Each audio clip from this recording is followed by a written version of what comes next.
phones. Many people seem to have them glued to their hands.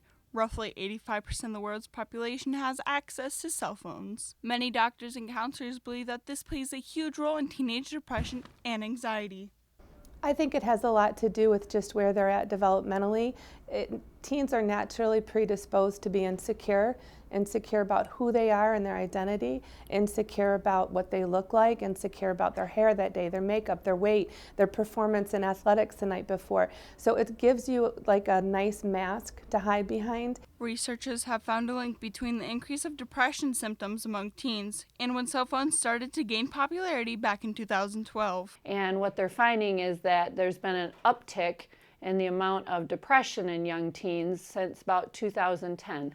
And they're linking that uptick to the fact that they are constantly using their phones. Cell phones have shaped the new generation in many ways. Some kids become withdrawn from family, they feel awkward in social situations, and even do worse in school because they are often too distracted on their phones. Student Samuel Pometer believes it's a confidence issue.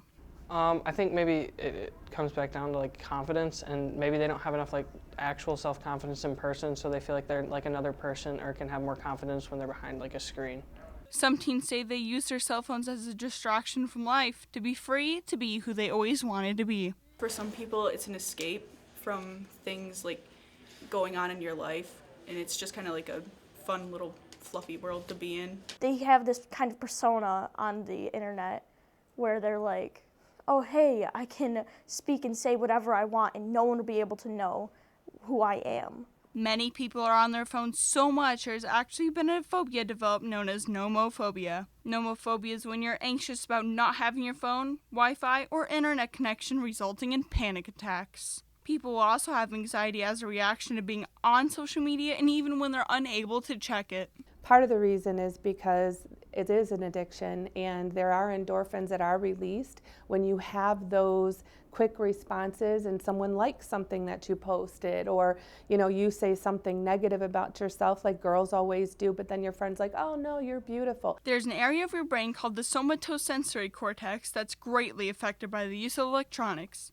It grows by the muscle use of the thumbs. This part of your brain is crucial for detecting human emotions. Phones have made an impact on the way we interact with each other and the world around us.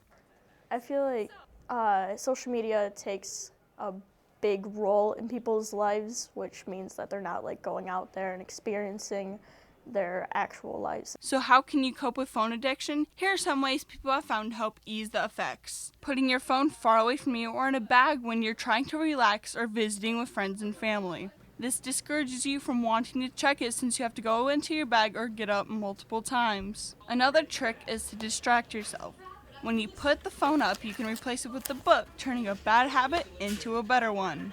When getting ready for bed, be sure not to have any interaction with electronics, such as tablets, phones, or TVs, at least an hour before bed. And turn on your Do Not Disturb feature or set it to silent so you aren't tempted to check every notification that comes through. Morgan Welch, DTV News.